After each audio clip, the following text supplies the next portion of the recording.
Welcome guys to a brand new episode of Let's Build Jurassic World. Now in this episode we start off the build to the Jurassic World Raptor enclosure, but we actually do it in a bit of a different way because in this episode we're actually only going to focus on terraforming this forest. So as you can see, this is what we start off with, and I've been having a lot of comments recently under my videos kind of asking, what's the seed for my Minecraft world? And I've not really given it out because I feel people would be disappointed. They'd come to the seed, they'd find they'd have to walk thousands upon thousands of blocks to find this jungle, and then they'd get to the jungle and realise this isn't the same jungle that we saw in the videos. And the reason because of that is because I actually do this terraforming before every single build. And it's normally a process I skip, and the main reason I skip this process is because Minecraft has become hugely, multi-platform. You play on Xboxes, mobile, all sorts of stuff these days. So the idea that I use so much world edit, like it's entirely world edit, this terraforming section, means that people on those other platforms, or who just don't mod Minecraft on the PC, won't really be able to get a grasp or follow along in their own way with these builds. So this is just a one-off. I'm not going to start doing it for every single build, but because this cliff face is so impressive and so kind of necessary for this build, I thought this would be a great opportunity just to show you kind of the steps I go through in making an area fit into the world I'm creating. Now, what you'll notice in my inventory here are a set of tools, and in world edits kind of mode, these can be described as brushes. So one of the tools will destroy a sphere of blocks, like replace it with air. This brush you can see at the minute is creating a sphere of gravel. Another one will create a sphere of sand, and another one will smoothen the landscape. And by combining these tools and a couple of world edit commands, I'm able to build the whole kind of area I want with quite a bit of ease, really. So as you can see there, I've kind of used those spheres of gravel to build up this huge cliff face. And the reason I use gravel and sand is because gravity affects those blocks. They won't just float in the air when I spawn them in. And because gravity affects them, that means they all fall onto each other kind of naturally.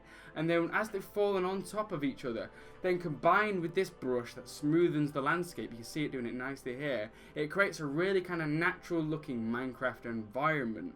And then with a world edit command, I can then replace the gravel blocks with the type of block I actually want them to be. So again, now we're just cutting away here at bits of gravel that kind of still stuck out a little bit too much, even after smoothing them with this tool.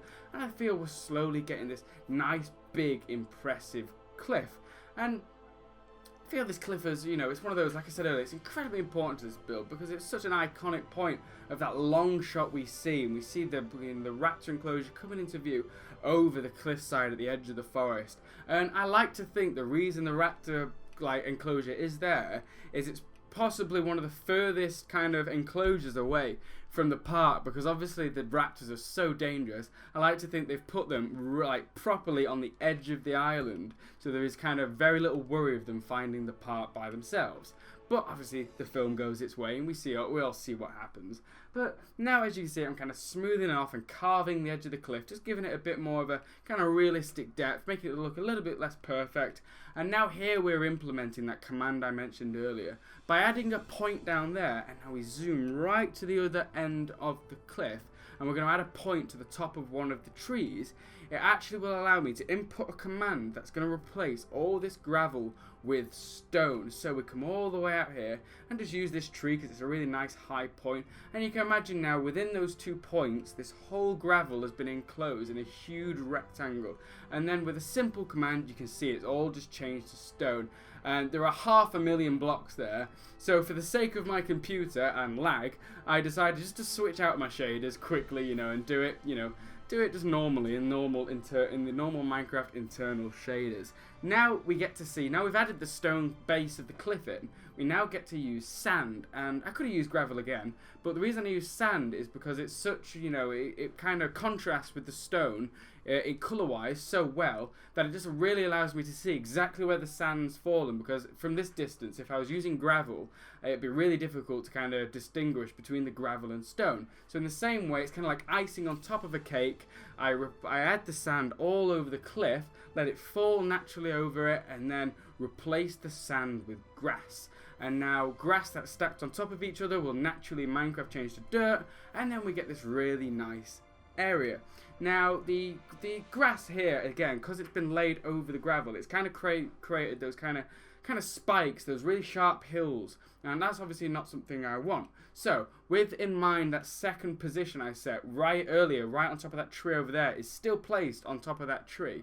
What I then do is create this one red block, and now by adding a position here, what I can actually do is cut away the entire top of this grass. So with a really simple command, replace the grass with air, it replaces the grass with air. Then I do the same with dirt, we can replace the dirt, and then we replace the stone as well. And the reason I did it but those 3 blocks individually is because we have trees in the distance. So if I just replaced every single block with air, we'd end up by destroying the trees. But by doing it kind of block specifically, we still have the trees in this area. Now obviously I'm going to have to use a bit more terraforming to kind of smarten that area up where we destroyed the cliff, but it shouldn't be too difficult.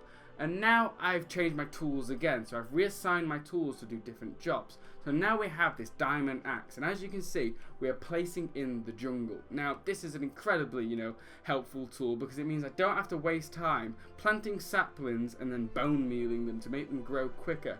This tool just allows me to throw trees down as if I'm placing blocks, and it speeds up the entire process so much that, it just it's a no-brainer that I should use World Edit for this section. So as you see, in that short time there, I created an incredibly dense section of forest, which then I kind of spread all the way across the cliff edge.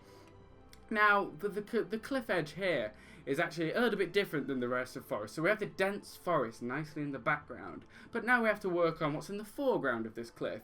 And we're actually using, I don't know the name of Minecraft trees, but we're going to use this grey tree here, as it's a little bit more tropical and it adds a little bit more variety to this forest. And now because we're on the edge of the cliff here and we are away from the dense forest, that's the wrong one, undo that quickly, because what we're going to use these nice thin grey trees and also still use a couple of oak trees in between them, again to create that variety, that idea this is a tropical jungle. But I'm not creating them quite as compact, so we can still see nicely through them, light shines through nicely, and we can have a good view. If we were out on the ocean, you could see these trees and it wouldn't just look like this big giant forest. It looks like a nice kind of cliff edge type of idea. And this again is by looking back at the Jurassic World trailers and some Google images. I've tried to create this cliff edge as accurately as possible. Now maybe when it comes in the next episode, when we actually start building the raptor enclosure itself, that it might mean I still have to do a little bit more terraforming here and there, a little bit more editing, but overall this is, I feel pretty accurate, a pretty good base for us to build off. So once I built that in there, I then went and added in that same style of tree all the way to the edge of the forest, just again for that idea of continuity, but at the same time I do a little bit of extra, adding in on this edge of the cliff, and making sure this is that whole idea that this is exactly that raptor enclosure we see from the films. And with a little bit of leeway, we're trying to create it as accurately as possible.